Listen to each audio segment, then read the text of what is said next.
Mia Noctoji, Alaba Mia as a higher.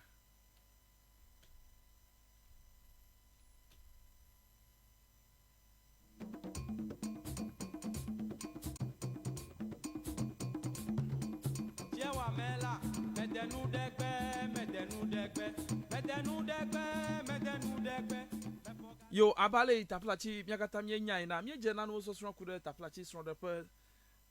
pak benono kle I mean strong chu plus strong nyonu ale o lebe taplachi nyano mia strong de pe we ale o lebe miale mia strong we nchu goma nyonu goma na afiare na fa miakata taplachi mia anno ke mso strong ajago macho nchu oji alebe mie yivua mi va gare nyɔnu ƒe akpadzi le kɔsira eve yiwo va yi ke mie nyɔnuwo ƒe akpadzi tɔ mie dzi yi gegba alebe ne mie yi dzia mianɔ ŋgɔgbe akpɔm ɖa akpɔ le yi wogagbɔna nɔ ge ke le wo katã ma mele kuku ɖoko me dzi be mia awu ɖeka kplim na ame aɖe mele mɔ gbɔ ame aɖe mele TV-a gbɔ na no nya be o Israel Maweta va ɖo alebe wɔnawo yiwo ke nye gamasu ɣeyiɣi adeƒe wɔnawoa wo gɔme dze ge fifia na ame aɖe mele radio gbɔ kefe nano nya be Israel Maweta mawu nya dɔgbeda eva ɖo taflatsi ne ya hã na wo ɖeka kpli mi mia katã miaga asronu le efie ha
Nyatafe amamagbao mikponye elabe amadongoro taflachi wo klisron de fafo ozwa fo takpi elon taflachi no shishima taflachi enye nane ike tekama yata na meresron hareko gbojiri na dafa makpo lankure nonomaon nye hafi na putarema na manyo taflashi wonto agbona agloge we ogule na hafi ono to le Kristo ma nya atere egba pe enyawo ni mi asron ple alei wa noi alebe anu sroge mi kata mi ba unha tonye mi kata mi ato na fofu mi awe na makenyo na wona wonto wo sro le nuo katama mauna yepe kana Kristo ta amen ku nya dogbera magwagbe ma makumaku gba ochu gba ele na mi be mi anu srom ye mi yo kata atu nya pa ji okle nya pa nu voro be mi akko ngo pe mi ya wo mto wa mu klo nu bla ni popo na no wo na mi ta fie ha nye gara gore ji ba won to gbogbo na avanure won to uroki won konchi be nuwo kata ogemi ala nuwo kata strongemi ala wa manu veve na dujinami le ukatama le Yesu Kristo pankotri akolama na amare yike asenya ya amare yike akpo nu he ukata nyemawu nakpo jimetotrore nakpo amanu vevare nakpo katutuare le Yesu Kristo pankotri akolama amen yo abale mi senya ina Efeso tota tonki blavo enne boglombe kakale ha mala boboru kine Kristo la nene makenyonu ha na wona won to sro le nuo katama nene ma bibla na mi nyaima le Efeso to bagman le ta ton pikibla evevo enneme yata no to nyata dawo pa kpaji pa nyaha nene magloma ta flachi bibla le na mi efin ya nesesem be awo nyonu sronto awo nyonu are yiketa flashi nguchu redare khonu ko onanam na nyibe alei mia Kristo to mie bobo mia rokio hama bobo eroki ne Kristo ko nana make olebe wo nyonu ha na bobo rokio na sro nwuchu manye gbere olo nana mai bibla na mie nyanya ma yata lono to le Kristo ma danye ple novinye nyonu enya gbale ma dodombe dokui bobo taflachi hafi amena bobo dokuya ma khwesebe elebe amema na nya mabula hafi amare na anyale wo bobo dokuya alo anyale wo bobo merukuya hafi ba mama elebe amebubu pe gbogbo nanume yako hafi na ten adejeshi be elebe ya jota ne yesronguchu kakene tafla chi jibo jandre mabu fe gbogbo lemewa nyema khwesebe anu bobwe na obe na ten aboborokio yata nonoto danye nyonwo novi nyonwo efie ha enya didi mbe ekpea nyonwa ro to the stand be oda bubu wope osofo u osro nchu krago ha ikanye vudada ganre nyonwa ro awi wa amronyi na wope osofo bo zoji avai gaka wo mokpo osro nchu re na nakemu susukata olebe na nuna na maru manya efi ha na sema bibla na namnya nyebe ale ha ma bobodoki ne Kristo ko nene ma tutu olebe nyonu ha na wona sronchu lo sron ile khonu nao sronchu ile khonu nao lake ne chola boy da bubu enwa bobo na rokunia taflachi lake na cholesterol wi la peme lake na cholesterol bo la peme eno nanyi anu gberem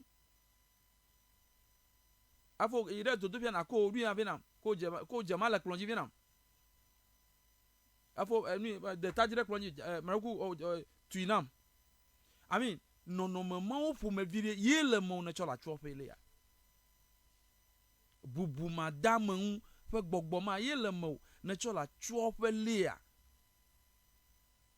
gake nero chochi alo gbedo koma o sofo azu o ma taya enyale na boburo kioni enyale na buya nana ma ya na legbo nana ma kana nyebe ye dafu na legbo nana ma na nyebe ye dafu osrondepe me kareke ligo osrondepe me ngoreke igo taflachi sron penu dodore ye nto efonare mu no nyama sron penu dodore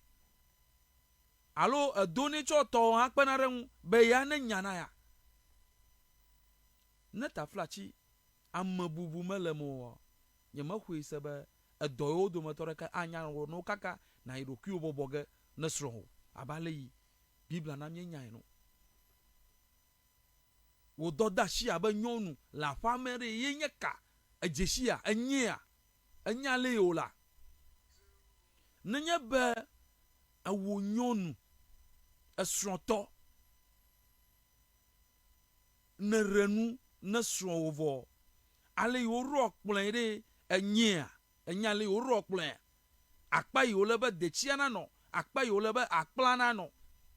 enye roromu kata alo haro ko na lemako yim abale ya ma yimi na afia na no sem be nanye be nono mama yo be khlan fifia o lemo me da bubua ƒe tɔŋu mía dadawo mía taflatsi gbaɖegbetɔwo mía dadawo ɖo kua tsi dana ɖe tsi le ƒe ne wosrɔ̃ mía fofowo o evo me ɖe kuku dadi me ɖe kuku meku tsia da ɖe tsia le ƒe lo wo ŋutɔwo kɔ kutsa nugui kple papanuwo katã eya dana ɖe tsia le ƒe no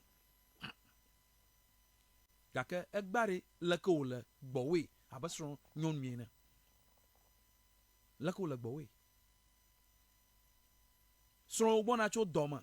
le bagi ɖe asi ekpea la wòzɔ ʋu va to ŋu ya ge ɖe xɔ me mexɔ bagi asi oa nɔnɔme mo katã wonye ameɖokui kpɔkpɔ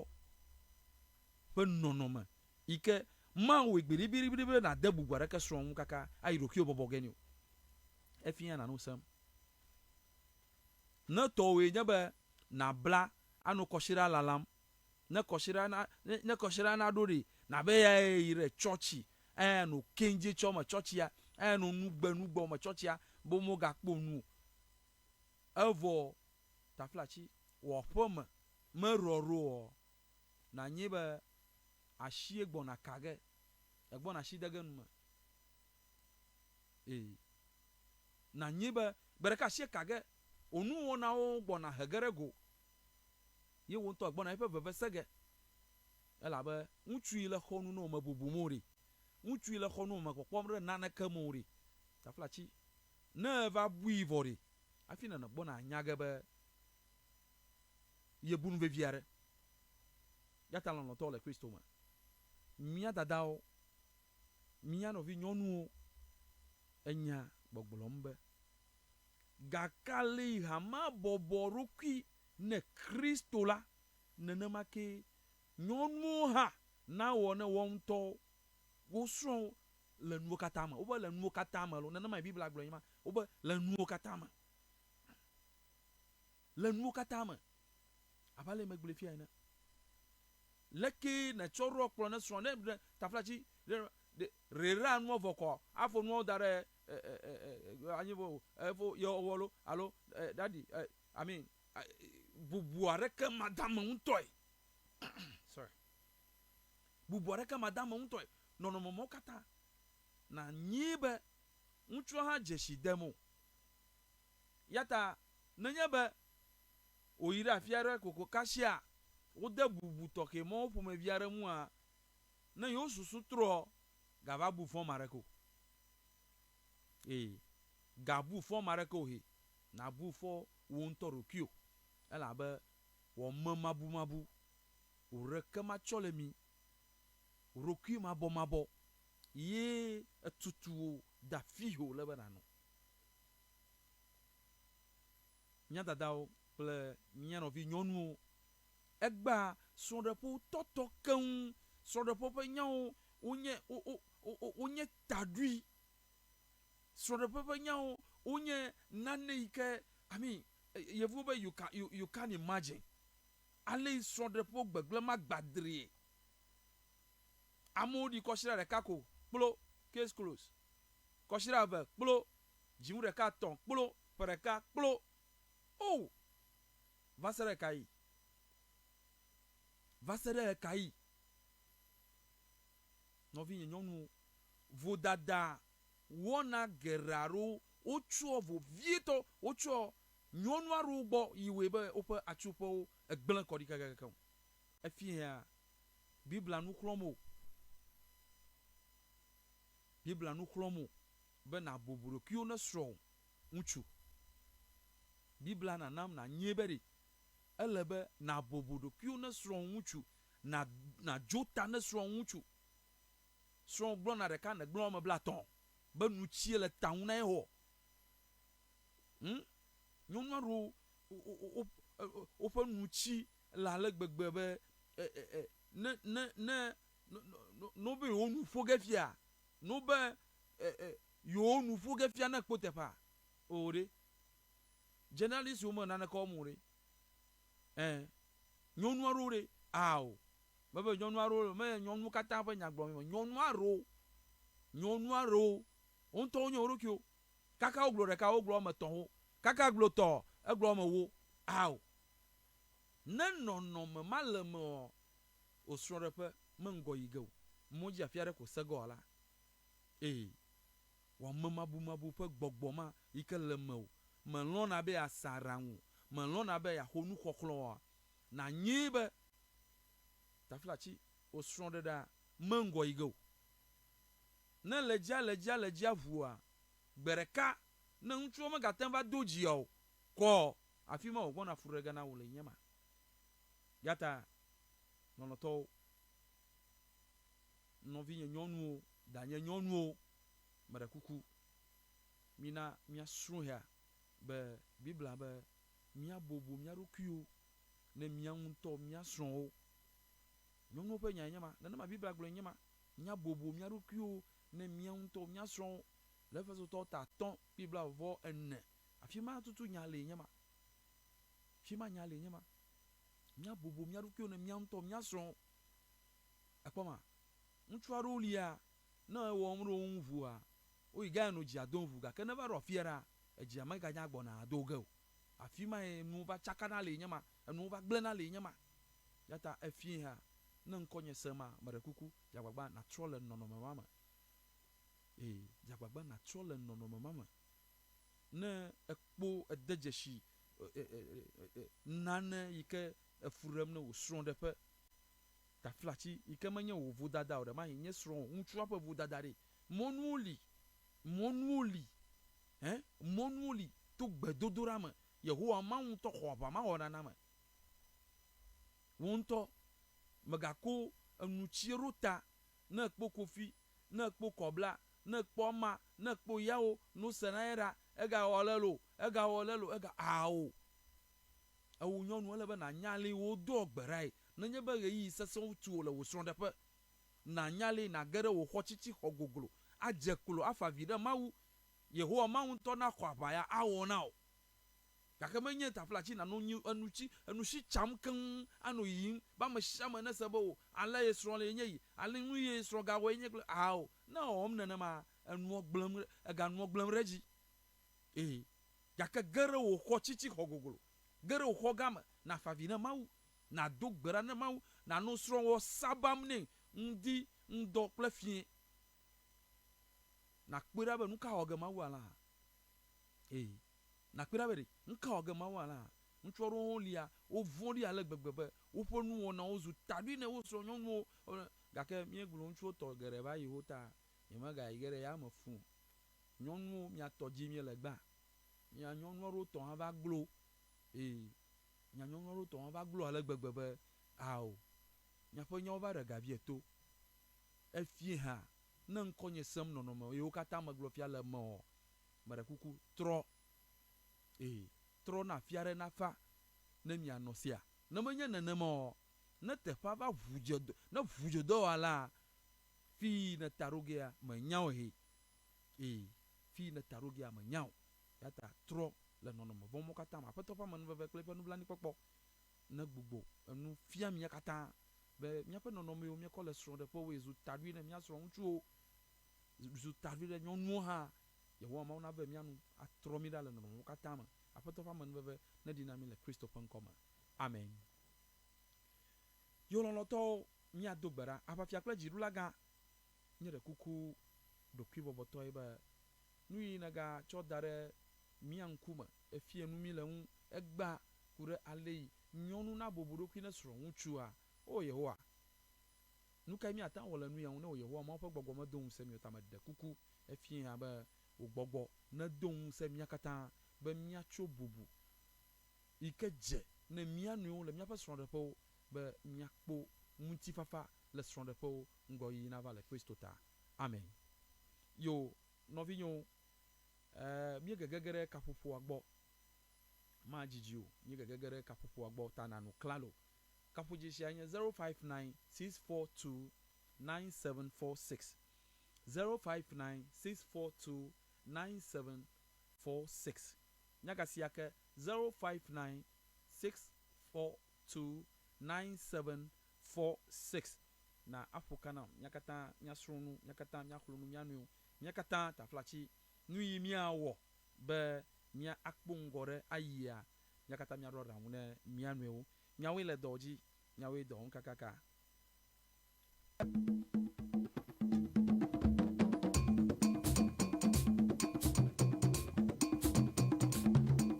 jewa mela medenu degbe mefogale bia be mefosika medwa bobo gbafulebe jalele jewa mela medenu degbe mete jojo nyafuka enye musiano pe enye sika o amemekewe nikonyere hello Gamasu Badago Gamasu ya okay nyo Gamasu eyi ade brakuku no fike mi ayomtwe eneme no view listo abama pavio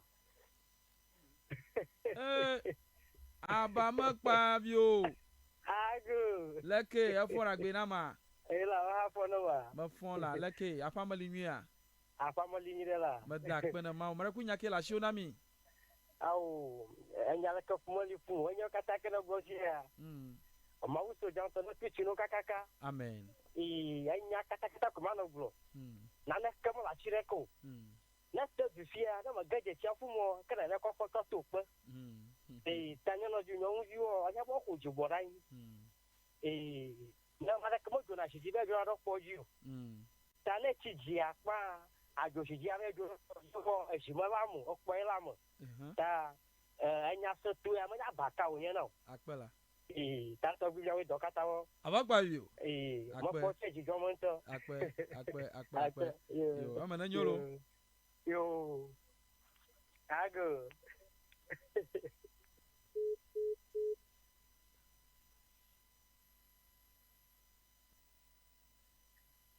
Gamasu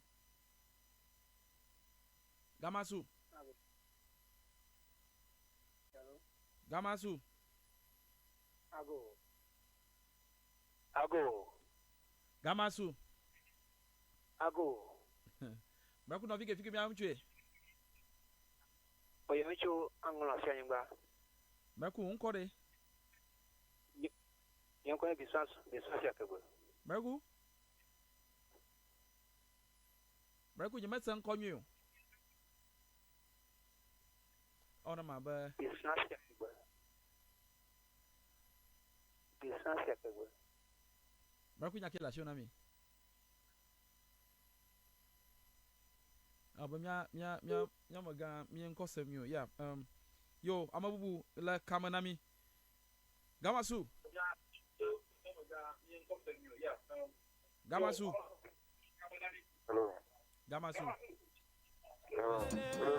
Gamasu Brakuku na yo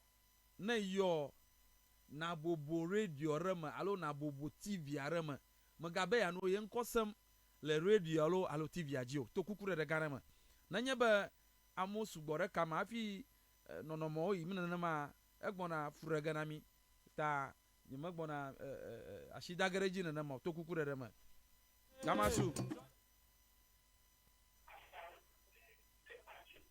Gamasu Tayada Brakuku no fike mi ayomtwe Brakuku kwanya Benedicta ma yo so akati draco Brakuku nyake la shona mi sister Benedicta kwanya na gofia wala homa manya vira bo hobio agwena nyonwo ala ba chao nyan ngodon kujada nya kutala funfunyo pachila ko akagba mi omiga omo ta afia mi azaya pa maunirao odum so naga igine mi amen akpe ka maunirao sia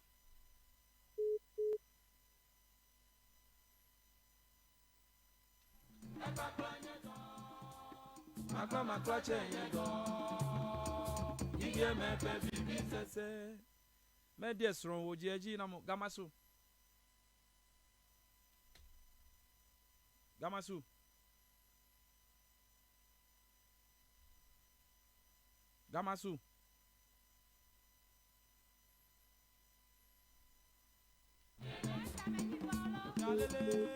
kama pa vivi sese me rastron jaji na mo ya na sina kareji amamagba mi kpomwi nu yo amadongo yo nu khlomo le amamagba ta mi kpomya rukyo ji nwi Gamasu Agui. Amana falo maba Gamasu no ba gwe mana na ma mi tone mo lo Gamasu na ru na ba ge yade Gamasu yade ayo mala maraku on kokla fi na nche Jennifer Janet okay sister Janet maraku nya kila show na mi Maku mcho young professor the young woman after my auntie. Maku ma dia be ke den so ma kala flo wo de yo ko ku na me den bo yaw ne ya. Maku na ncho nga. Nto fu na jalo. Ya. Na ncho fu na jalo na nyan ne ha. Ka o to galasho na jala ya flo mto nyama. Ile to fanyade. Maga ota Lento bade. Onto plan ni nya to ya. Ya no ya la ke ya dai dia boku ba ga ma dai ba dia boku ba ga ma li. Well ama koya gaka. Ebe na nye doyo masron le. Na nya tepe be ga mali o. I mean na okula nchware mieli mi rem ya no mieli. Na woni champion maga va omo anyage. Na ma woni kro manye kplo ya fi male onu kplo ya won to nya anya le na manage azon no nya be enwo ne cha fi maga va mu ita maga mu ala ba na nya I mean manye unchure kapa do da shi nya be obunu kpofo jita na enu kata anya unchu to onyonu ha atakpere sro le gore ma sisanya sema wo ha atakpere sro le gore ma ta na ta fla chi de mahin mala shiu yo la shiu na plajana na nyam nu anyi makoze ba wona na ko asia Ku ashi ma ha crow imete ya fu ya ko me ma aga ba sha gba ti yin gba sha gba yi gbogbo mi na ba don wa yi de o mo la ha ga don o mo la gake gbere akwe ashi ma ha crow ka fima nya no ga bia jido ko yi ko ye ta jido do motore ka nya na plajala na nya mana ya fa mo na ko tare na la na mari na la na ma na nya fu ma o taplachi jagbagbari na ji amaran nu ho nya no ma oji ime ma nyunyu mu mama ji demo na mi agbuli na mi asegoma na ekpo be kokoko ma nyunyu go na churchi o da na churchi na da na mi gare nya mama na to sofu na gare ma na mi mrakwa makoko ma makoko ko anyunyu ga esia yo akpeka ka mo na ya olo yo Auntie Jennifer, God bless you.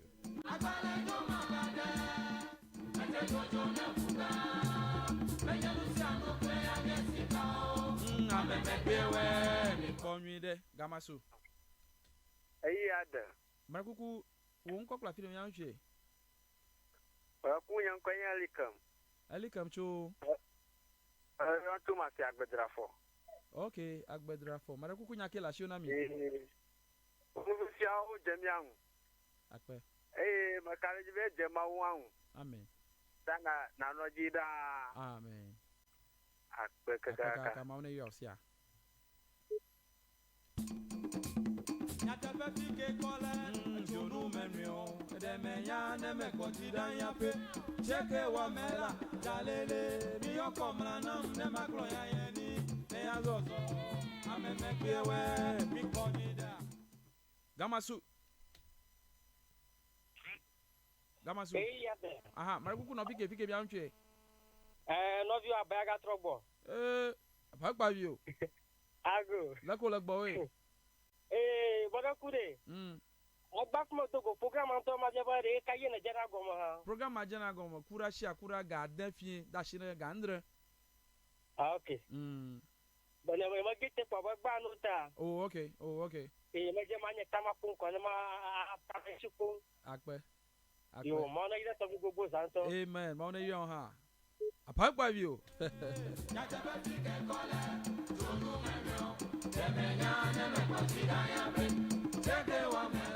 Jalele mi yokomla nam ne maglo yanye ni ne yazozo. amemegbewe mi pomire gamasu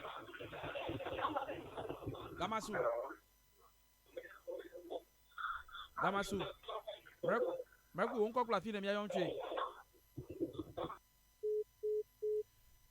ha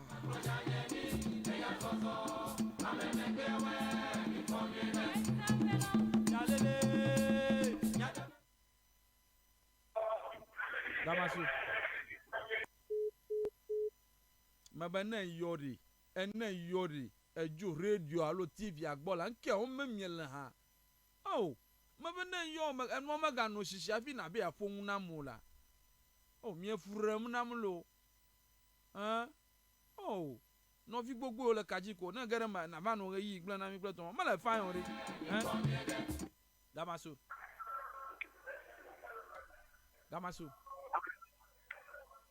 Gamasu ya ya da marku no fike anche ya da unko kwa fike anche anya James Agbovia okay James Agbovi James Agbovi cho abo okay cho abo okay marku ku nya ke la shona mi nya bro oh apon mo na ira amen mo so amen na IG amen Abu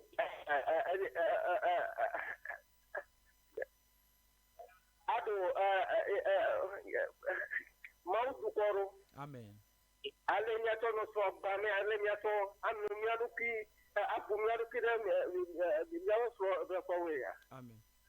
abba fi asro na fakata agba so do ko gata agba abale na gbele ike mana rodo amaruki go masa atani mo na yira akpakaka mo na yo hasia lekiso ko amen akpakaka Jojo na fuga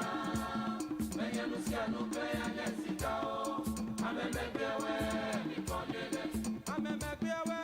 mi ponyida Gamasu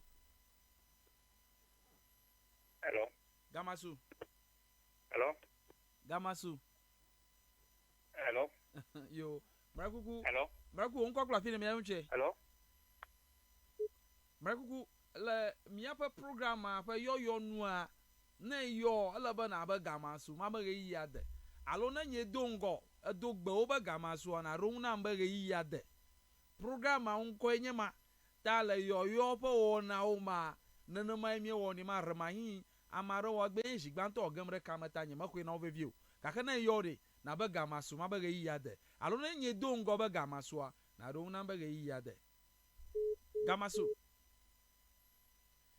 yo Gamasu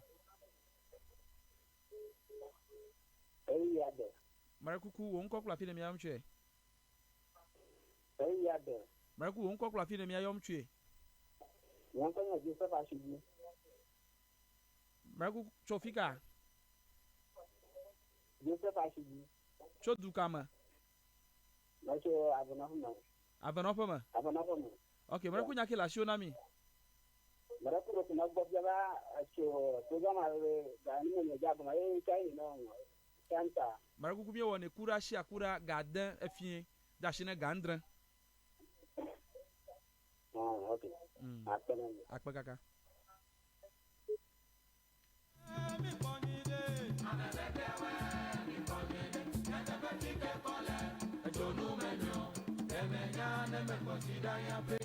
Cheke wa mela jalele mi yokomla nam ne maklo yanyeni enya zozo amemekiewe